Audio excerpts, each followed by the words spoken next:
Muy buenos días a todos. En nombre de la sección de cardiología clínica del programa de medicina interna de la Universidad de Antioquia, les damos a todos la bienvenida. El día de hoy tenemos al gusto de acompañarnos el doctor José Nativi. El doctor José Nativi es médico de la Universidad de Panamá. El doctor se graduó con honores en el año 2001. Realizó sus estudios de medicina en Drexel University College of Medicine en Filadelfia, en Pensilvania. Posteriormente, el fellowship de cardiología en la Universidad de Utah en Salt Lake City. Tiene formación en falla cardíaca avanzada en Mayo Clinic en Rochester, Minnesota. Es un miembro principal del Fellowship de Insuficiencia Cardíaca Avanzada y Trasplante Cardíaco y profesor asistente de medicina en Mayo Clinic en Florida.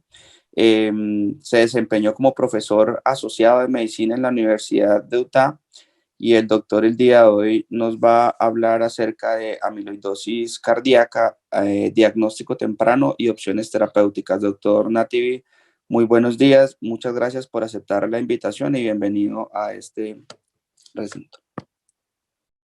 Claro, buenos días. Muchísimas gracias por la invitación. Y bueno, vemos el interés en la amiloidosis cardíaca.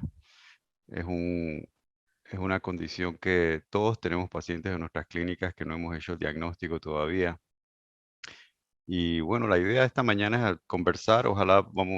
Espero dejar algunos minutos para preguntas y respuestas.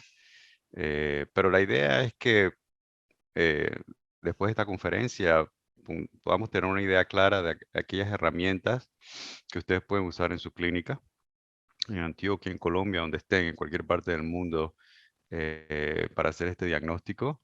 Y cuando lo encuentren el diagnóstico, entonces le digan a los pacientes que there's a lot of hope, hay muchas cosas que están ocurriendo y los pacientes no están muriendo como antes. Todos los libros de amiloidosis están cambiando porque el pronóstico lo estamos modificando y hay mucha esperanza para estos pacientes. Así que con esto esperemos que puedan regresar a sus clínicas y tener un impacto en estos pacientes y sus familiares. Estos son los conflictos de interés. He participado en ensayos clínicos y en consultorías para desarrollo de farmacéuticos relacionados a amiloidosis y también con fondos de educación para amiloidosis. Entonces, esta conferencia la vamos a dividir en tres tópicos: las manifestaciones clínicas, que nos van a ayudar a hacer un diagnóstico temprano. Luego vamos a ir en el algoritmo diagnóstico y luego vamos a ver cuáles son las herramientas terapéuticas que tenemos para estos pacientes. Entonces, la amiloidosis cardíaca es esta fibra amarilla que vemos aquí en el centro de las diapositivas. Hay muchas proteínas que se transforman en esta fibra amiloide, pero las más comunes que ustedes van a tener en su clínica son dos: la de cadenas ligeras y la TTR o transtarretina.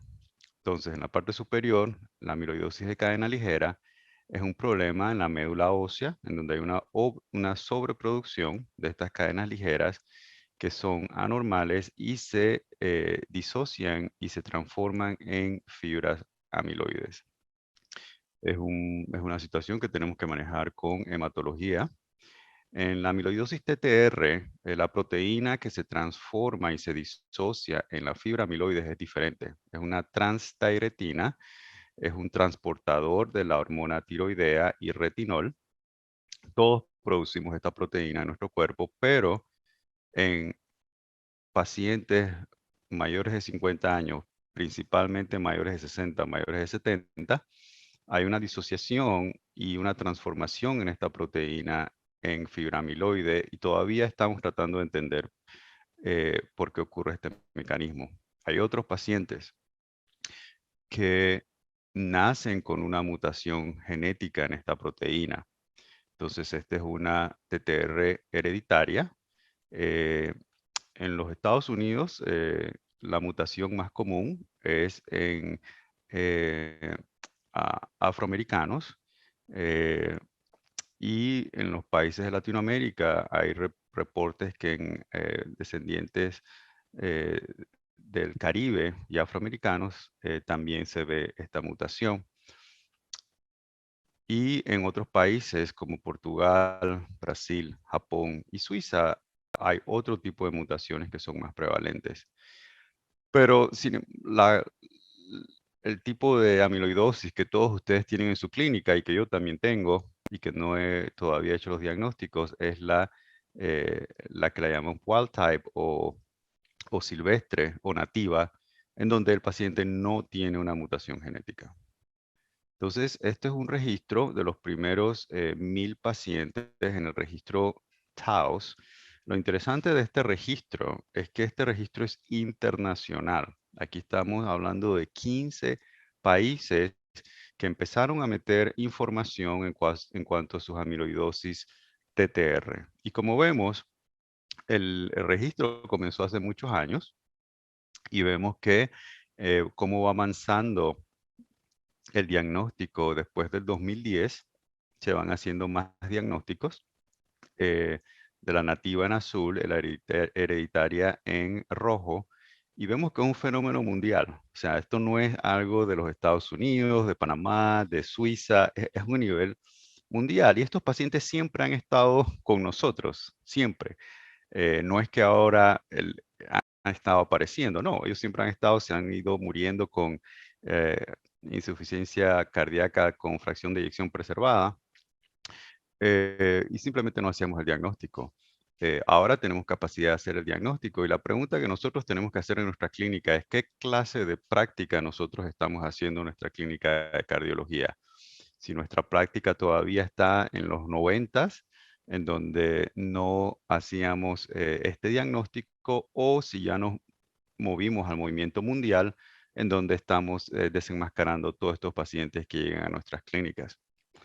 Entonces, si vemos la sobrevida de estos pacientes, definitivamente que en rojo vemos la sobrevida de los pacientes de cadena ligera, es muy mala sin tratamiento, es peor que muchos cánceres, comparado a la sobrevida de pacientes con amiloidosis nativa. Este es del estudio que participamos en el ATTR Act con Tafamidis. Este es los pacientes en placebo, los pacientes que no recibieron medicina. Vemos cómo se afecta la sobrevida de estos pacientes, pero más sin embargo el mensaje es en cuanto a las cadenas ligeras. Si vemos la sobrevida de los pacientes de cadena ligera, vemos que en un estadio 4 avanzado, la sobrevida es muy baja. Estamos hablando en un año de 24 a 25%. Si comparamos esto con un estadio avanzado de cáncer de colon, un estadio avanzado de cáncer de mama, vemos que la alarma y la sobrevida de estos pacientes es muy baja sin los tratamientos adecuados. Entonces, este es el primer mensaje que le quiero dar a los cardiólogos que estén presentes hoy, es que cuando leemos un ecocardiograma y el ecocardiograma es infiltrativo, realmente estamos en una emergencia médica, porque no sabemos, en los estadios iniciales, no sabemos si este ecocardiograma representa una amiloidosis de cadenas ligeras o una cadena o una amiloidosis TTR. Entonces, lo que hacemos con nuestros fellows, con los que estamos entrenando, es que le decimos, mira, si un paciente tiene una masa en una tomografía, ¿qué hace el radiólogo? Porque es una emergencia. Él agarra el teléfono y llama al médico tratante y le dice, mira, hay una masa en tu paciente. Eso va a desencadenar una serie de estudios porque se siente una presión, hay una emergencia. Bueno, lo mismo es con la amiloidosis en el ecocardiograma. El patrón infiltrativo, los fellows y todo el que lea amyloid, los estamos educando a que ellos tienen que llamar al médico tratante y explicarle cuál es el diagnóstico diferencial. Esto puede ser una amiloidosis de cadena ligera, puede ser un mieloma múltiple, puede ser TTR, no sabemos, pero tenemos que movernos rápido porque estos pacientes fallecen si no hacemos el diagnóstico temprano. Así que no se olviden de esta imagen. Y en cuanto al diagnóstico, amiloidosis por años ha sido muy difícil de diagnosticar por muchas razones, pero lo vamos a simplificar y lo vamos a hacer bien simple. Pero el problema que tiene la amiloidosis es que afecta a diferentes sistemas. El sistema cardiovascular con falla cardíaca, fibrilación atrial y la necesidad de marcapasos, el sistema musculoesquelético, también la fibra amiloide se deposita y produce síndrome del túnel del carpo, estenosis lumbar, ruptura del bíceps distal y problemas con dedos en gatillo. También afecta al sistema neurológico, se deposita y a diferencia de la neuropatía diabética, que es más sensorial, la neuropatía por amiloidosis es sensorial, pero también es motora. Los pacientes empiezan con dificultad para caminar y terminan en sillas de ruedas si no son tratados. Y también afecta el sistema autonómico, en donde los pacientes tienen hipotensión ortostática, diarrea, constipación y difusión eréctil. Entonces, el otro problema que tienen estos pacientes es que todos estos eventos ocurren en diferentes épocas. Empiezan con un problema musculoesquelético, 5 años, 10 años después hacen la falla cardíaca o la fibrilación atrial y 5 años después empiezan a hacer la hipotensión ortostática. Entonces, no es fácil poner todos estos síntomas, pero estamos aprendiendo y lo que hemos aprendido, el mensaje más importante es que nos hemos dado cuenta que las manifestaciones musculoesqueléticas, principalmente estas dos, el síndrome del túnel del carpo y la estenosis lumbar, ocurren de 5 a 15 años antes de que se vean en el electrocardiograma, en el ecocardiograma. O sea, déjeme repetir eso. Las manifestaciones musculares, eh, como el síndrome del túnel del carpo y la estenosis lumbar, ocurren 5 a 15 años antes de que el paciente haga la insuficiencia cardíaca. Entonces ya esto aquí nos ayuda a poder hacer un diagnóstico temprano y poder desenmascarar estos pacientes. Entonces, en cuanto a la ruptura del tendón del bíceps, es bien interesante. Cuando se hicieron las primeras publicaciones y hablaban de un 30% o más, yo me quedé sorprendido. Yo decía, bueno, yo no he visto mucho esto, pero bueno, la razón que yo no lo había visto era porque yo no lo estaba buscando. En mi paciente en la clínica no se ve el síndrome, la ruptura del bíceps distal y el paciente no te lo va a decir porque él no se acuerda, fue algo que ocurrió 5 o 10 años atrás, no le dio dolor, no fue al cuarto de urgencia, no requirió cirugía. Es cuando le haces la flexión del bíceps, es cuando ves el síndrome de Popeye, que es común en los pacientes con ruptura del bíceps distal, y ahí empiezas a desenmascarar, y ahora en todos mis pacientes, entonces ya ahora estoy encontrando más, pero el paciente nunca te lo va a decir, tienes que buscar este signo, si no, no lo vas a ver. Entonces, bueno, hemos hablado de cómo hacemos este diagnóstico en la clínica. Bueno, es bien sencillo. Yo tengo años dando educación de amiloidosis y tratando de explicar cómo se hace el diagnóstico, que si nos vamos al eco, al ecocardiograma, eh, la resonancia magnética. Y realmente este es el algoritmo que hemos visto que hemos desenmascarado muchos más casos.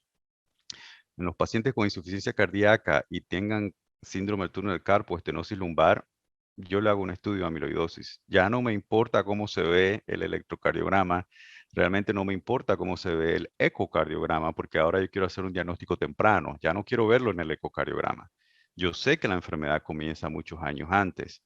Entonces, si tienes otra sintomatología como neuropatía o disfunción autonómica, sí, todo esto son red flags y te ayuda a hacer un screening de amiloidosis, pero queremos cosas prácticas, ¿verdad? Queremos cosas que podamos llevar a nuestra clínica. Yo digo, si quieres maximizar y encontrar estos pacientes, si haces túnel de carpo con insuficiencia cardíaca o estenosis lumbar, vas a encontrar varios de estos pacientes en el próximo año. Bien sencillo, toma 10 segundos de tu práctica clínica.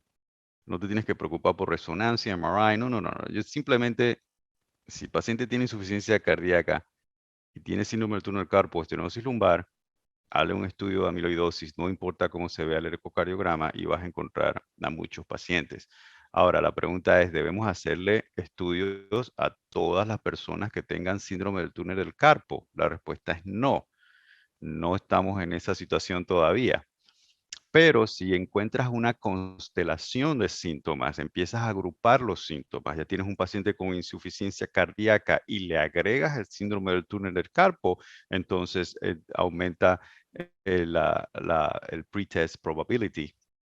Y si encuentras más cosas, como el paciente tiene un marcapaso, tiene fibrilación atrial y encima de eso le estás bajando las medicinas de la presión, ya entonces el pretest probability entonces es mucho, mucho, mucho más alto. Mientras más de estos síntomas el paciente tenga, es más alto. Pero como ven aquí, nada más con uno de estos síntomas y insuficiencia cardíaca en nuestra práctica clínica, yo estoy haciendo diagnósticos. Y lo más interesante de este algoritmo es que cuando yo empecé mi práctica en amiloidosis, yo hacía principalmente todos los diagnósticos. Después de 10 años, en los últimos 2 años, muy poco yo hago un diagnóstico de amiloidosis. Es muy raro que yo lo haga. Generalmente mis fellows están haciendo diagnóstico, mis enfermeras, mis colegas, todo el mundo ya es tan fácil. Toma 10 segundos de tu práctica a un paciente con insuficiencia cardíaca, pregúntale si tiene síndrome del túnel del carpo, pregúntale si tiene estenosis lumbar, le haces los estudios, entonces me llaman para darle tratamiento. O sea que muy raro es que yo haga un diagnóstico en estos días. Generalmente son mis fellows los que más están haciendo este diagnóstico. Así que bueno, con eso nos vamos y nos movemos a cómo hacer ahora que ya tenemos la sospecha clínica, entonces, ¿qué hacemos con estos pacientes? Bueno, sabemos de la biopsia del corazón, en donde vemos aquí en la izquierda, en el rosado oscuro, el tejido miocárdico, y en rosado claro vemos la fibra amiloide destruyendo la anatomía y la conducción eléctrica del corazón. Y cuando le hacemos la luz polarizada en el rojo Congo, vemos este color verde manzana, que es es como hacemos el diagnóstico de amiloidosis. Es el gold standard y todavía se usa en muchos casos. Tenemos el ecocardiograma, en la parte superior un ecocardiograma normal. Abajo tenemos, lamentablemente no están corriendo las imágenes abajo, pero tenemos un ecocardiograma infiltrativo en donde vemos que es un tejido que está engrosado. eh, a veces hay efusiones pericárdicas, pero lo más importante es la contracción de este ventrículo. Si analizamos la contracción con imágenes de strain, vemos que en un tejido normal, en un ventrículo izquierdo normal, cuando todas las paredes se contraen, vemos que están en color rojo.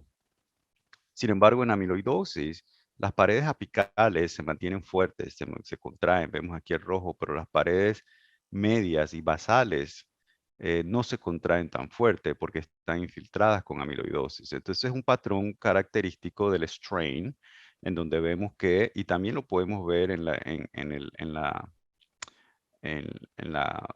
imagen de 4 cámaras, en donde podemos ver en donde la, la región apical tiene una buena contracción, pero las partes basales dejan de moverse. Entonces, si ponemos un electrocardiograma en este paciente, ¿qué va a ocurrir?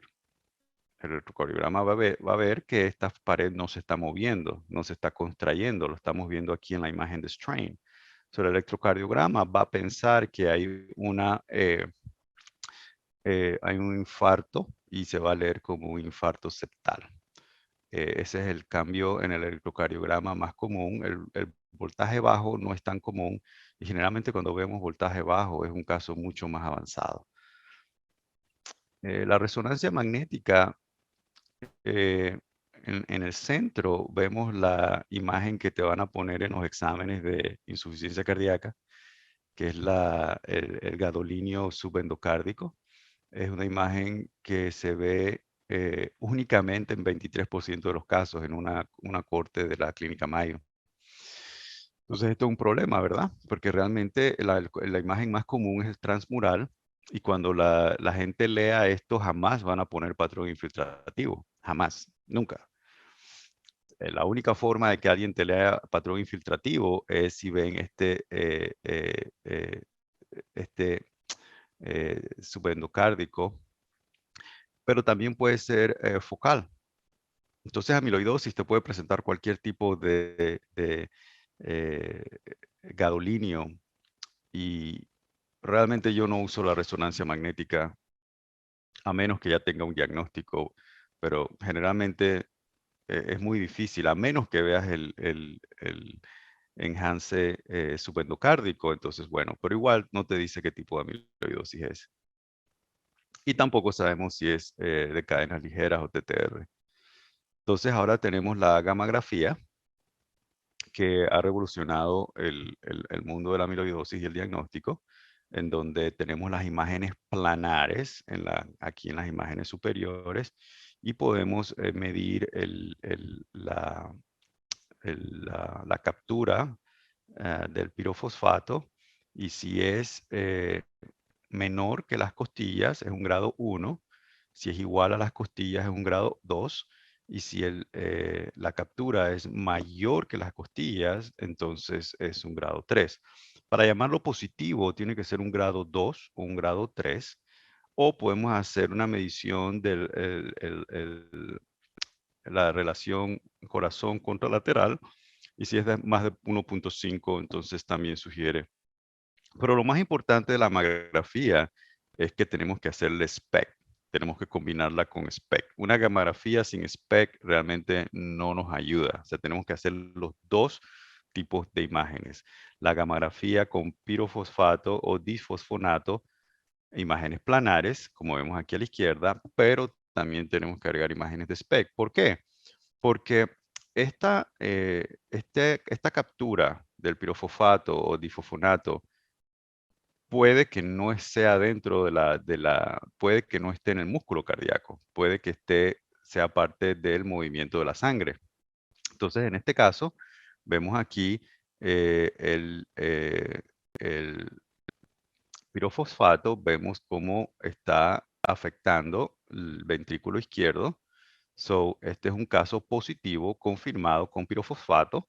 Y aquí tenemos un ejemplo de una gamografía que se leyó como grado 2, que el uptake era similar a las costillas, pero cuando le hacemos el SPECT, este uptake que se estaba viendo en las imágenes planares realmente estaba dentro en la sangre del corazón.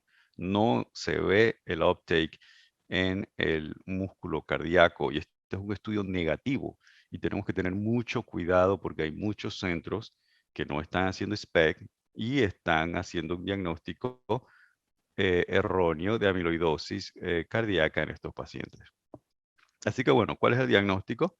Este fue un diagnóstico, un algoritmo que desarrollamos en, en varios consensos hasta que finalmente fue adoptado por la Asociación Americana del Corazón, en donde apenas tenemos una sospecha de amiloidosis cardíaca, entonces tenemos que hacer un estudio monoclonal.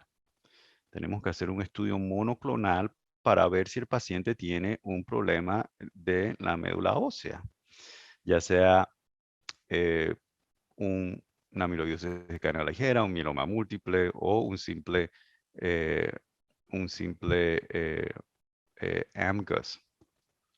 Entonces, ¿cuáles son los laboratorios que mandamos? Mandamos 3. La relación kappa-lambda de cadenas ligeras, que si está elevada es un problema, porque significa que la cadena kappa está elevada, o si esta relación está disminuida, también es un problema, porque significa que la cadena lambda entonces está elevada. Hacemos inmunofijación en suero y en orina. No hacemos electroforesis porque no es sensitivo, tenemos que hacer inmunofijación. La mayoría de los países y laboratorios que manejan cualquier tipo de leucemia, cualquier tipo de problemas de médula ósea, tienen la capacidad de hacer estos laboratorios. La mayoría de los laboratorios del mundo tienen estos laboratorios. Entonces, si alguno de estos laboratorios es anormal, entonces eh, lo que tienes que hacer es llamar a hematología. Eso es lo que hay que hacer. Entonces lo manejamos bien sencillo porque somos cardiólogos. Estas son guías para cardiólogos, no para hematólogos. Entonces, nosotros no queremos dejar que los cardiólogos traten de hacer diagnósticos de amiloidosis de cadena ligera o mieloma múltiple, porque no es parte de lo que nosotros tenemos que hacer, pero sí tenemos que hacer el screening. Entonces, si es anormal, entonces dejamos que nuestros compañeros, colegas de hematología nos ayuden a llegar a este diagnóstico y generalmente se necesita algún tipo de tejido. Generalmente todos mis pacientes que tienen algún problema en este screening monoclonal terminan con biopsias de médula ósea y biopsias de corazón o de riñón para poder hacer este diagnóstico. O sea, tienes que conversar con hematología y decidir qué tejido vas a hacer el diagnóstico. Ahora, si los estudios monoclonales están normales, entonces tienes dos opciones. Si tienes la gamografía, se le hace la gamografía, y si la gamografía es positiva, entonces ya tienes un diagnóstico de TTR. Pero tienes que combinar las dos cosas. Tienes que combinar estudios monoclonales negativos y la gamografía positiva y te puedes ahorrar una biopsia de corazón. Si tu centro no tiene biopsia de corazón, entonces puedes hacer si tu centro no tiene gamografía, entonces le haces la biopsia y llegamos a los estudios que confirman la presencia y entonces luego le hacemos los estudios genéticos para ver si es una TTR nativa o una hereditaria. Entonces, el resumen es, tenemos que hacer los estudios monoclonales. Los cardiólogos todavía estamos aprendiendo y, y- y la gente me dice, pero doctor Nativi, yo jamás he mandado estos laboratorios en mi vida. Y yo les digo, está bien, mándalos, mándalos. Y me llaman al día siguiente, a los 2 días siguientes y me dan los resultados. Ya después que lo mandan una vez, ya después lo mandan 2, 3, 4, 5 veces, ya lo siguen mandando. Y lo más importante es que no hay que preocuparse tanto por la interpretación de los resultados. Lo único que tienes que saber es si están anormales o si están normales. Eso es lo único que tienes que saber. Y si están anormales, entonces tienes que llamar a hematología. Luego lo que tenemos que hacer es ver si hay una fibra amiloide, ya sea en tejido o en gamografía, y luego hacemos el estudio genético. Entonces, así es como hacemos el diagnóstico. Entonces, este diagnóstico principalmente es un algoritmo educativo. Es como para que ustedes sepan y todos los centros sepan cómo estamos haciendo este diagnóstico y cómo hacemos este diagnóstico. Pero cada centro va a determinar a qué momento va a llamar un centro a amiloidosis. Entonces, yo tengo grupos que me llaman desde el principio. Ellos no tienen tiempo para hacer estudios monoclonales, no tienen gamografía, no tienen nada, pero sí tienen los pacientes y tienen los pacientes con los síntomas y síntomas y ellos quieren ayudar a sus pacientes y ellos me llaman inmediatamente. Yo en mi clínica empiezo, les hago los laboratorios, les hago el estudio, les hago el follow-up. Hay otras personas, otros grupos que quieren hacer los estudios monoclonales y después nos llaman. Hay otros grupos que hacen los estudios monoclonales y hacen la cintigrafía y después nos llaman porque los estudios genéticos son muy complicados para ellos.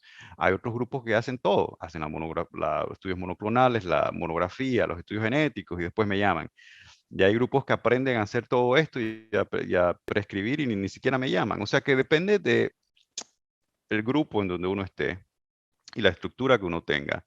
Entonces uno adapta este algoritmo a la estructura que uno tiene y decide en qué momento vamos a referir a este paciente a un centro que tenga la capacidad de hacer este diagnóstico.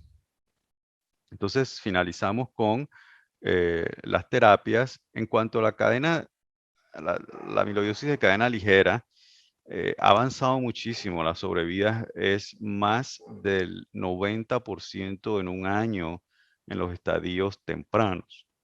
Eso ha revolucionado la los quimioterapéuticos, la quimioterapia, no es la misma que usamos hace 10 años. Eh, los efectos adversos no son tan complicados como antes. Y ahora en estos tiempos, muy poco estamos haciendo trasplante de médula ósea. Muy poco, porque con la quimioterapia actual estamos llegando a una respuesta completa.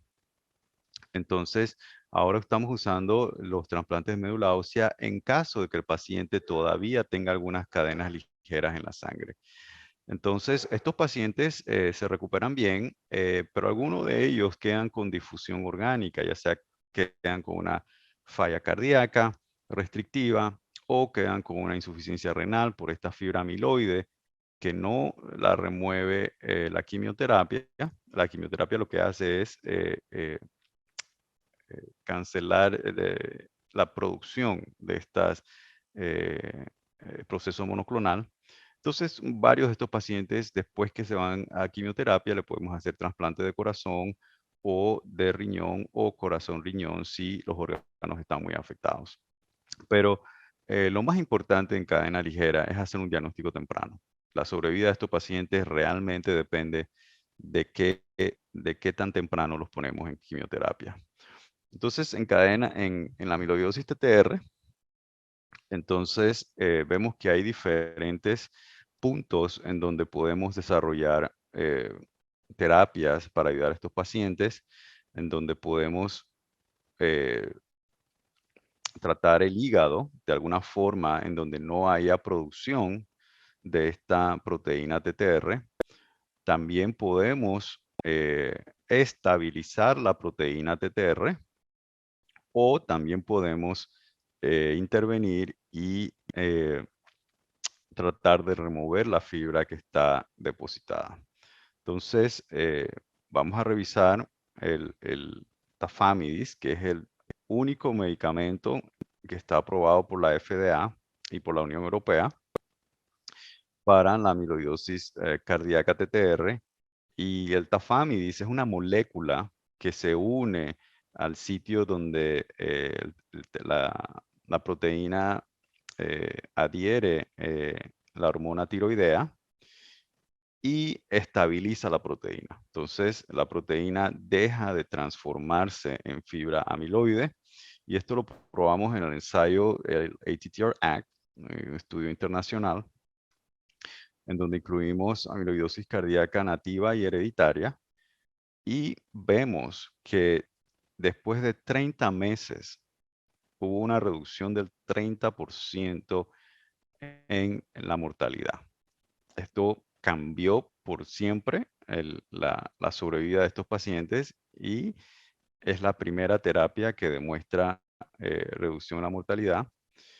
Y también hubo una reducción del 32% en las hospitalizaciones cardiovasculares. Entonces, es un medicamento que tiene alta efectividad y también cuando hicimos un análisis eh, eh, en los secondary endpoints, cuando vemos el 6-minute walk, vemos en eh, rojo el grupo en placebo, vemos cómo a través del tiempo ellos caminan menos y caminan menos y caminan menos. En azul vemos en Tafamidis que todavía hay una reducción, pero no es tan marcada comparado a los pacientes en placebo. Lo vemos también en la calidad de vida, que los pacientes en placebo, la calidad de vida disminuye y disminuye y disminuye. Y en placebo, en Tafamidis disminuye un poco, pero no a la misma magnitud. Entonces, uno de los mensajes principales de este estudio también es que la amiloidosis, vemos aquí en los 6-minute walk, en los pacientes tratados con placebo, es una enfermedad progresiva. O sea, si el paciente tú lo ves, está en tu clínica, ahora mismo, en 6 meses, él va a estar peor. Y en 6 meses va a estar peor, y va a estar peor, y va a estar peor, y va a estar peor. Es una enfermedad progresiva y tenemos que actuar temprano. Como vemos, los efectos en la reducción, en la reducción de la capacidad funcional ocurre en los primeros 3 a 6 meses que iniciamos terapias. Así que tenemos que movernos rápido porque es una enfermedad progresiva y agresiva. Hay investigaciones ahora mismo con los silenciadores, que son fármacos que llegan y, como vemos aquí, al DNA en el hígado que produce esta proteína TTR. en donde la transcripción produce el RNA mensajero y tenemos estos medicamentos que se unen al RNA mensajero y lo cortan, evitando la síntesis de la proteína TTR. Es un mecanismo a nivel de DNA, de manipulación genética, y como vemos aquí a la derecha, estos son los estudios, ensayos clínicos en pacientes con amiloidosis cardíaca. El patizarán ya está aprobado, pero está aprobado para neuropatía por amiloidosis, pero estos son los estudios en cardiomiopatía y lo más probable que en el 2023 ya podamos tener silenciadores aprobados para eh, cardiomiopatía TTR, y como vemos hay varias formas de administración, unas que son por infusión, otras son subcutáneas, así que estamos esperando los resultados de estos estudios. Y otra área de investigación es el degradar estas fibras con proteínas monoclonales. Estos son ensayos clínicos que vamos a comenzar en este año. La única medicina que tenemos ahora mismo es el tafamidis. El diflunisal, podemos usarlo. El diflunisal, como es un antiinflamatorio, hay preocupación de que pueda exacerbar la insuficiencia cardíaca o falla renal. Yo lo usé en 30 pacientes cuando yo no tenía tafamidis, en la época en que no teníamos tafamidis, y realmente no vi publicamos en un abstract nuestra experiencia con el diflunisal y realmente no vimos mayores efectos secundarios. Los pacientes lo toleraban bien y encima les encantaba porque les trataba el dolor lumbar de la estenosis lumbar por amiloidosis y a ellos les fascinaba tener este medicamento y realmente no vimos mayores problemas, pero sí lo hacíamos supervisado en donde le revisábamos la función renal una semana después de comenzar en la medicina, después en un mes y después cada 3 meses y le monitorizamos también por sangrado. Pero igual, yo lo usé con pacientes que tenían fibrilación atrial, con Eliquis, apixaban, warfarina, realmente no vimos ningún problema. O sea que realmente en opciones terapéuticas tenemos el tafamidis, que es FDA approved, el diflunisal es una utilización off-label, y los silenciadores y los degradadores están en ensayos clínicos.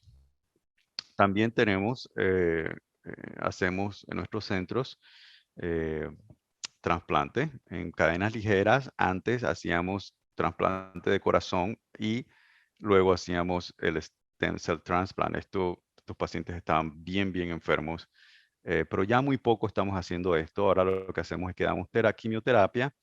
Si el paciente permanece en falla cardíaca después que hubo una respuesta completa a la quimioterapia, hacemos trasplante de corazón y el stem cells ahora lo estamos haciendo en caso de que se necesite. En la TTR, antes hacíamos trasplante de corazón y hígado, tratando de evitar la producción de esta TTR, principalmente en pacientes que habían nacido con una mutación. Esta era la terapia anterior, pero ya muy poco se hace porque ya tenemos los silenciadores aprobados para pacientes con TTR hereditaria. Así que la labor de nosotros es desenmascarar a estos pacientes y si ellos tienen una eh, insuficiencia cardíaca clase 3 o 4, tenemos que entender que tafamidis no estudió clase 4 y había muy pocos pacientes clase 3 on tafamidis. Y tafamidis puede que ya sea muy tarde para un paciente clase 3 o clase 4. O sea que realmente lo que yo hago con mis pacientes con insuficiencia clase 3 o clase 4, le estoy haciendo screening de trasplante. Le hacemos screening de trasplante, los ponemos en tafamidis también, pero le hacemos screening. ¿Por qué? Porque ellos, a pesar de tener una fracción de eyección preservada, muchos de ellos también al final hacen una disminución en la función sistólica, pero ellos pueden tener una cardiomiopatía restrictiva con fracción de eyección preservada y pueden ser candidatos a trasplante. El problema es que no estamos recibiendo estos pacientes porque pienso que los cardiólogos no estamos acostumbrados a referir pacientes para trasplante de corazón si la fracción de eyección está preservada, pero tenemos que entender que la fisiología de esta patología es restrictiva. Y a pesar de tener una fracción de eyección preservada, cuando le hacemos el gasto cardíaco, está por el suelo y pueden mejorar con trasplante de corazón.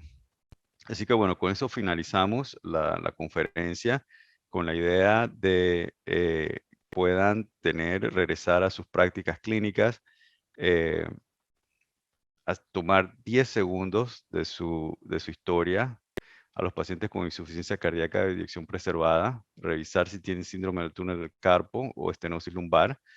Si ellos dicen que sí, yo recomiendo hacer estudios monoclonales. Y si los estudios monoclonales son negativos, entonces hacemos la gammagrafía. Si los estudios monoclonales son positivos, entonces necesitamos una consulta con hematología y entonces de ahí organizamos la terapéutica para estos pacientes. Así que esperemos que podamos hacer más diagnósticos de estos pacientes. Ellos están en sus clínicas ahora mismo esperando para que ustedes les hagan el diagnóstico y con mucho gusto creo que tenemos unos minutos para preguntas y respuestas. Doctor Nati, muchísimas gracias por su excelente presentación. Vamos a dar paso en este momento a la sección de preguntas. El doctor Emilio tiene la mano levantada. Ya puede activar su micrófono, doctor Emilio. Profesor Native, muchísimas gracias por su excelente conferencia, muy agradecidos. Quería hacerle dos preguntas. La primera en relación a si en el algoritmo, sobre todo de las formas AL, si prefieren ir directo cuando ya en el punto de buscar muestra de tejidos, si prefieren ir directo al corazón o si sigue existiendo para ustedes en un centro, digamos, de alta excelencia, el recurso de buscar primero el tejido en otros órganos, de pronto una biopsia menos invasiva, como en la grasa abdominal o en el riñón, por ejemplo. Correcto. Eso depende. Sí, aquí como ves pusimos el FAT-PAD y lo pusimos en chiquito. Porque yo pienso que si estás en un centro de excelencia, en un centro que maneja amiloidosis, en un centro que tiene experiencia con amiloidosis, si tú estás en un centro que tú puedes ordenar un FAT-PAD y tú puedes tener una respuesta en 48 horas, yo pienso que está adecuado. Pero el problema que nosotros teníamos, y por eso no lo quisimos poner por delante el FAT-PAD, es que teníamos cardiólogos en la comunidad que no tienen una estructura de amiloidosis y entonces empezaban a ordenar FAT-PADs. Entonces, ¿qué pasaba? Demoraba un mes en que el paciente se hiciera el FAT-PAD. Para tener una respuesta, una lectura, eran 2 semanas más. Entonces, luego el paciente tenía que volver a la clínica. Estamos hablando de 2 meses que se perdieron y el FAT-PAD salió negativo. Entonces, ya perdiste 2 meses y un FAT-PAD negativo realmente no te ayuda porque la sensibilidad es baja. Un FAT-PAD positivo, claro, te ayuda. Pero si el FAT-PAD te sale negativo, perdiste 2 meses o un mes o lo que te tome hacer ese FAT-PAD. Cuando nosotros tenemos un problema monoclonal, nosotros tenemos ese diagnóstico se tiene que hacer en una semana, porque el paciente está muriendo enfrente tuyo. Entonces, mi respuesta en cuanto al FAT-PAD es, si tu estructura te permite hacer un FAT-PAD en una semana y tú puedes tomar decisiones rápidas, claro, puedes usar el FAT-PAD. Pero si tu FAT-PAD te va a demorar un mes en tener una respuesta, entonces mejor lo que hacemos es que arrancamos con la médula ósea, es lo primero que hacemos, y luego vemos cuál es el órgano que está más afectado. Si vemos que el corazón está bien infiltrativo, le hacemos una biopsia de corazón. Si vemos que hay mucha proteinuria, entonces podemos hacer una biopsia de riñón. Pero la mayoría de las veces es que arrancamos con una biopsia de médula ósea. Muchas gracias, doctor. El doctor Carlos José Jaramillo pregunta si son infrecuentes las manifestaciones dermatológicas en la amiloidosis. Sí. No lo incluí en las manifestaciones porque son infrecuentes. Por ejemplo, el síndrome del el raccoon eyes, todas esas petequias periorbital, las petequias en la piel, las telangiectasias en la piel, en los pacientes con amiloidosis de cadenas ligeras, ocurre como en 20%, 15 a 20% de estos pacientes. Y son pacientes que están bien avanzados realmente. Entonces, no es algo común. Cuando lo vemos, sí, tenemos que sospechar que hay una amiloidosis. Más sin embargo, la mayoría de los pacientes no van a tener esos síntomas. En amiloidosis TTR es muy infrecuente, es muy infrecuente, pero sí, si lo ves, claro, un paciente que te llegue con una historia de que estornudó, tosió y tuvo esta púrpura periorbital, sí, definitivamente es una preocupación para amiloidosis de cadena ligera. En los pacientes con el engrosamiento de la lengua también sugiere amiloidosis de cadena ligera, pero es infrecuente y es por eso que yo no lo uso en mis sesiones educativas, porque esa ha sido la educación tradicional por años, buscar la púrpura periorbital y la macroglosia, pero el problema es que si te pasas buscando eso, no vas a ver un paciente nunca, a menos que estés en un centro de amiloidosis. Entonces, lo que estamos moviéndonos es a estos síntomas que son un poco más comunes, que te van a ayudar a hacer un diagnóstico temprano, pero sí, definitivamente, si tienes un paciente con púrpura periorbital o con macroglosia, definitivamente debemos hacer un estudio de amiloidosis.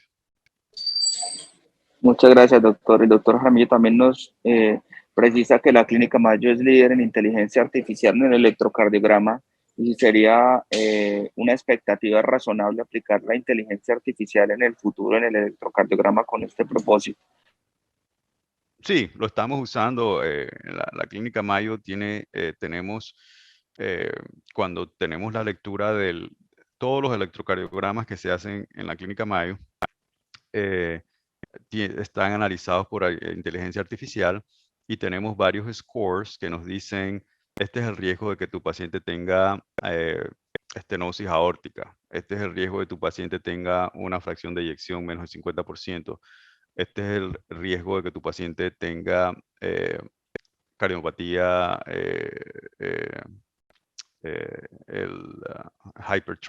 hipertrófica. Este es el riesgo de que tu paciente tenga amiloidosis. O sea que sí lo estamos usando. Generalmente ayuda principalmente a médicos primarios que están haciendo electrocardiogramas, no tienen conocimientos del electro y ya el electro le está haciendo estos red flags de que le está llamando estas alertas. O sea que ya la tecnología existe, lo que hay que hacer ahora es implementar esta tecnología en centros que no tengan inteligencia artificial. Entonces, ese es el siguiente paso. Ahora mismo lo que estamos es entendiendo más de inteligencia artificial, estamos fine-tuning the protocols, estamos aprendiendo más de la sensibilidad, la especificidad, los riesgos. Entonces, más adelante es hacer un launch en donde todos podamos tener acceso a este nivel de inteligencia artificial que sea parte de la lectura del electrocardiograma. Y eso viene en el futuro. Muchas gracias, doctor. El doctor Enrique Aguilar tiene la mano levantada.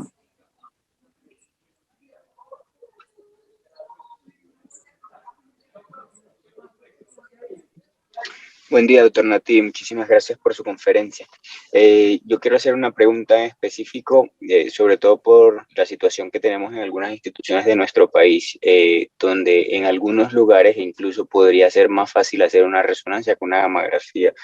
¿En qué casos, de acuerdo a los hallazgos de ecocardiogramas que nos sugieran infiltrativa, pero no nos den una precisión o no nos sugieran amiloidosis, en qué casos usted consideraría que los hallazgos nos puedan orientar a hacer una resonancia primero que una gamografía donde no tenemos claro que el diagnóstico sea amiloidosis como tal. O sea, en qué hallazgos me podrían orientar para decir, no voy a gastarme este recurso en la resonancia, sino que debería ser la gamografía, porque muchos casos simplemente vamos a tener los cambios de hipertrofia, algún grado de disfunción diastólica, y el ecocardiografista nos puede sugerir que hay algo de infiltrativo, pero el diagnóstico diferencial queda abierto y por recursos podría ser más fácil hacer la resonancia en algunos sitios.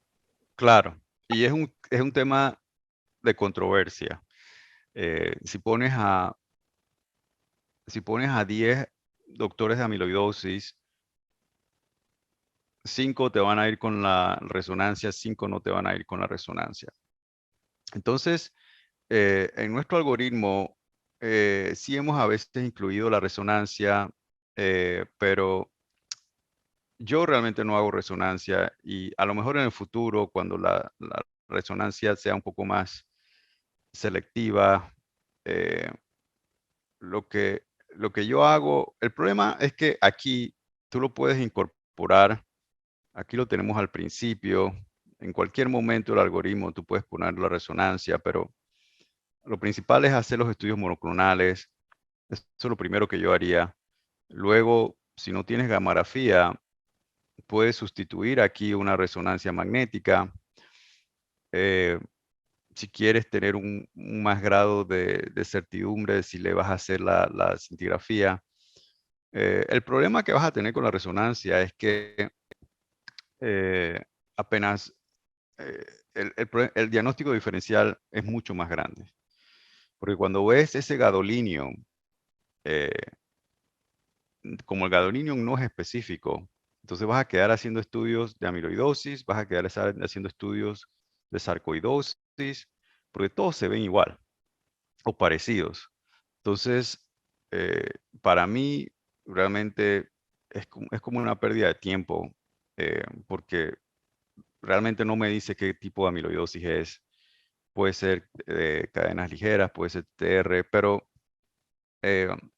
si eso es lo que trabaja en tu centro, lo puedes hacer ya sea antes de hacer las monoclonales o después de hacer las monoclonales, y si ves los cambios que sugieren.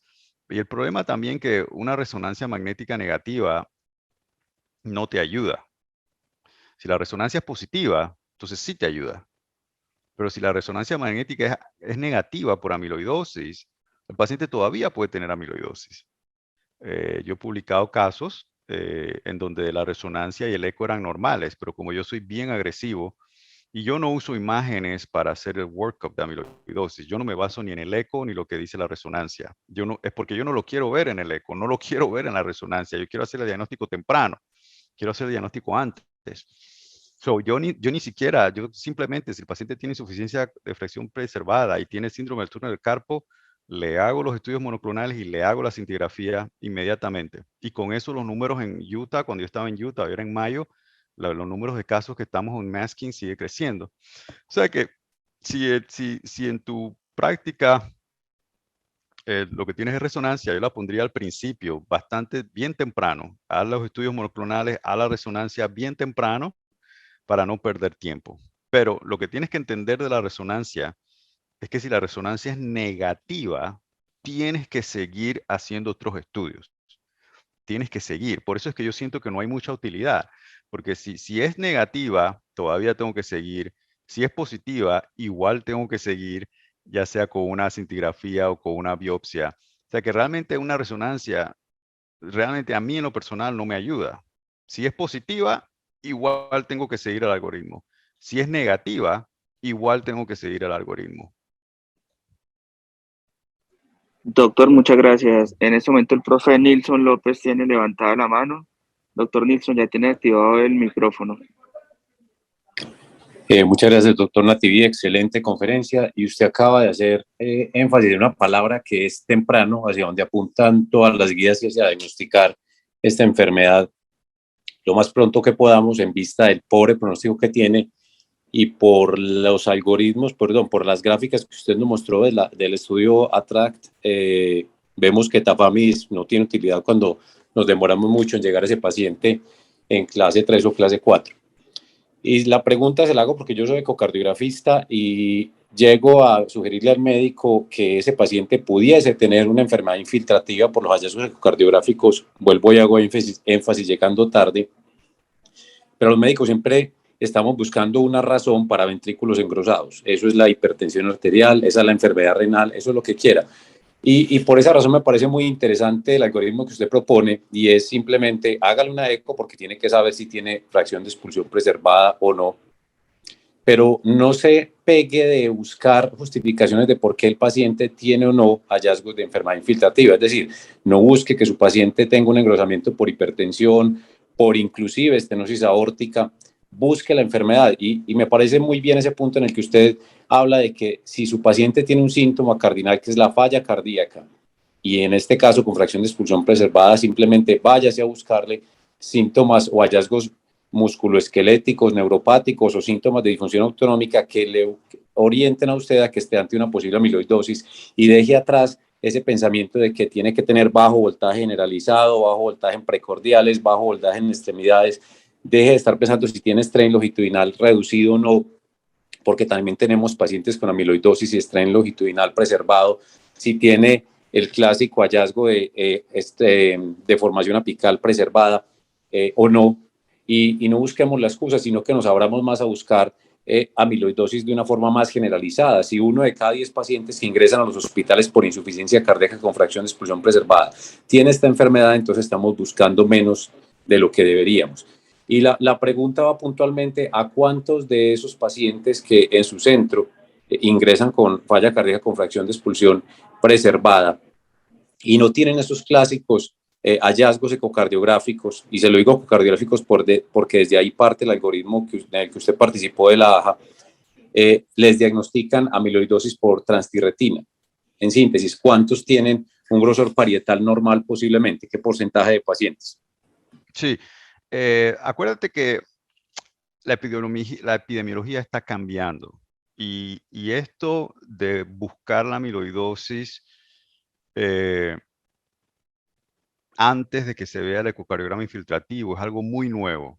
Es algo muy nuevo, es algo que comenzó y que yo he estado tratando de educar hace como 3 años. O sea que si tú ves mi casuística, te voy a decir que sí, la mayoría de ellos van a tener ecocardiogramas infiltrativos, pero si tú sigues la tendencia por los años y principalmente los últimos años, entonces vas a ver que estamos haciendo los estadios 1 y 2, estamos teniendo el porcentaje de estadios 1 y 2 cada año va en aumento, así que hasn't plateau yet. Todavía cada año nosotros estamos haciendo earlier and earlier diagnosis. So ese número de cuántos tienen un cardiograma no infiltrativo, eso va en aumento cada año. En el último año te puedo decir que aproximadamente como 35% de ellos no tenían características infiltrativas, y va en aumento poco a poco. Y lo más impresionante de todo esto es que, como dije al principio de la charla, yo tengo ya como 9 años dando conferencias de cómo diagnosticar amiloidosis. Y te puedo decir que yo he enseñado todo lo que tú te puedes imaginar, desde la resonancia con extracellular volume, fat pad biopsies, todo lo que el cambio en el electrocardiograma, el voltaje con el electrocardiograma, con el voltaje en el eco, todo, y nada de eso me trajo pacientes. Nada de eso. ¿Por qué? Porque era muy complicado. Era muy complicado. Cuando yo empecé a dar educación en cuanto a la falla cardíaca y a los síntomas musculoesqueléticos, síndrome del túnel del carpo, estenosis lumbar, ahí es cuando la gráfica se disparó. Ahí es cuando ya los números avanzan. Ya todo el mundo empezó a diagnosticar amiloidosis en mis centros. Ya muy poco yo diagnostico amiloidosis en los centros en donde yo trabajo. La gente alrededor mío, las enfermeras, yo di una conferencia de enfermeras que ponen pacemakers y electrophysiology. La mayoría de los pacientes de amiloidosis tienen fibrilación atrial. Entonces ahora ellas están preguntando si hay síndrome del túnel del carpo. Pero ya te digo, ha cambiado y la epidemiología, ya tuviste la gráfica de Taos, la epidemiología ahora mismo está cambiando en cuanto al early diagnosis. Doctor, muchísimas gracias por la presentación. Creo que ha sido muy valioso para nosotros y en nombre de la sección de cardiología del programa de medicina interna de la Universidad de Antioquia le agradecemos por su participación en este espacio académico. Para efectos de tiempo, creo que ya pues nos ha dado. No sé si el doctor quiera darnos algún mensaje final con relación al tema y de nuevo, doctor, inmensamente agradecidos por la excelente conferencia. Bueno, yo agradecido por la invitación. Me gusta ver el interés. Antes, cuando yo daba conferencias en Latinoamérica de amiloidosis, habían como 5 personas. Así que es muy gratificante ver el interés, saber que ahora tenemos herramientas para poder desenmascarar a estos pacientes. Así que muchas gracias por la invitación. Ahora regresemos a las clínicas, empecemos a preguntar por síndrome del túnel del carpo y estenosis lumbar y a desenmascarar a unos pacientes. Gracias a la invitación y siempre a la orden para cualquier colaboración en educación, en investigación, o si tienen algún paciente que quieran discutir conmigo, con mucho gusto siempre a la orden.